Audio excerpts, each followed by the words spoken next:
these are icy.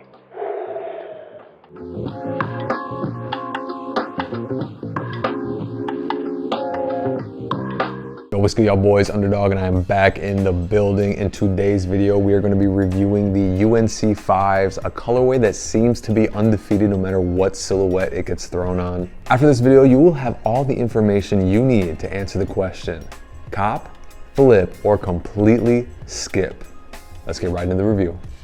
Taking a quick peek at the box, you'll notice that there are a few changes from your standard Jordan 5 box. First big noticeable change, the Jumpman in the middle has been switched from red to a nice shade of university blue. The second change is that the bottom portion of the box, as you can see right here, has a university blue cement twist to it. Overall, a really clean looking box, but honestly nothing too crazy out of the ordinary besides the shade of blue. I recommend going true to size on Jordan 5s, maybe even going a half size down if you have more narrow feet, as the 5 is a pretty clunky and bulky shoe. I'm gonna pull up the size tag for y'all right here. Hopefully y'all can read it. Hopefully it's not cut off by the top of the lid. As you can see, I went with my true size 11. But if you couldn't read it, your boy's gonna read it for you anyway. Size tag reads Air Jordan 5 Retro SE University Blue Black White. Size 11, your boy's size, UNC 5s. Here they are, UNC 5s, looking fresh, looking icy. Let's start from the bottom and work our way up per usual. The translucent herringbone outsole has its classic icy hits on it, contrasted with a black rubber outsole. Jordan branding right smack dab in the middle there. The icy portion is looking extra chilly in this pair. The midsole is a predominantly black polyurethane midsole for comfort. Classic white shark teeth on this pair with a UNC blue splatter paint on top of it. And then of course, towards the heel, you have your classic Air unit in the back. The upper of the shoe is constructed with a university blue nubuck, which feels pretty decent to the touch. It changes texture towards the ankle area, but not anywhere else on the shoe for some reason. I don't know if that section is just more premium nubuck or how that works. Your boy's not an expert in materials, but I did want to note that. If you're looking for a comparison on materials, I think the Oregon 5 or maybe even the Michigan 5 is a good comparison. I had the Oregon 5s that dropped a few years back and they feel pretty similar. In my opinion, the UNC 5s do feel a little better though. On the mid panels, you have your ventilated netting with what looks like 3M university blue material behind it. Speaking of 3M, the tongue is shining bright like a diamond on this pair with a black Jumpman embroidered right in the middle there. Just under that Jumpman, you have a blue pacifier, aka Binky lace lock with university blue, aka UNC laces. No extra laces were added on this specific pair. Behind the tongue, you have some hidden messages of heart on the right shoe and soul on the left shoe respectively. The insole and sock liner are quite unique as well in this pair. As you can see, it's got sort of a quilted diamond style material. It does feel really nice and silky, and it is incredibly comfortable on foot. It's a unique pattern and texture that honestly I don't think I've ever seen before. The back of the shoe has that collegiate Team Jordan tag that was found on all the other UNC inspired silhouettes. It was on the 3, the 4, the 6, you name it. Many other shoes have this tag as well. I believe this tag ties it to colleges, I'm 99% sure. A lot of people hate it, some don't mind it. I'm in the boat that I don't really mind it. It does sort of look out of place, but I mean, it's on the back, so it is what it is. Jordan Brand seems to never fail when they're paying homage to Mike's alma mater. Now the 5 is debatably a pretty polarizing silhouette. It definitely has its fans, but it most definitely has its haters too. So you might be wondering where I fall on that list. Brr, these are icy.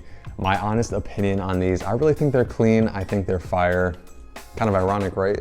An icy shoe that's fire. But honestly though, it's a cool colorway that's thrown on a pretty decent silhouette. I'm one of those people who like the 5s. I understand that it's bulky, but I still think it's a clean silhouette nonetheless. Now I will argue that UNC is debatably one of the best colorways to throw on any Jordan silhouette. Y'all know how I feel about this shade of blue. Y'all already know. If you're a real one, you know how I feel about this UNC baby blue. It is my favorite color to be thrown on a shoe. Now it's everywhere on the shoe, right? Like it is the predominant color. And that could have gone one of two ways. It could have been way too blue or the perfect amount of blue. And in my opinion, it's perfect. When pictures leaked from this shoe, I think they leaked back in 2022. I was hyped. It was marked on my calendar. I was super, super excited. We kept getting delays and delays, but luckily I don't believe this one was pushed back. Super grateful for it. I'm very, very fortunate to have it in hand. It wasn't exactly the easiest cop, but I'm not gonna pretend that it was like the hardest thing to get.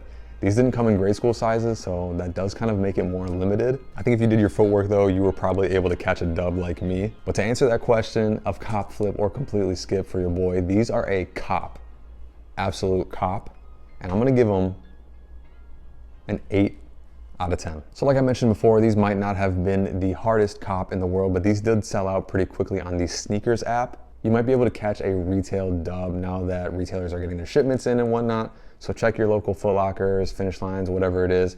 Check to see if you're still on the hunt for this pair. But if you do have to turn to the aftermarket, luckily prices aren't too high. Expect to pay anywhere between $250 to maybe $275 if you're buying locally, upwards of $300 if you're gonna go turn to an app. Of course, I recommend locally, but you gotta do what you gotta do. Obviously, stay safe.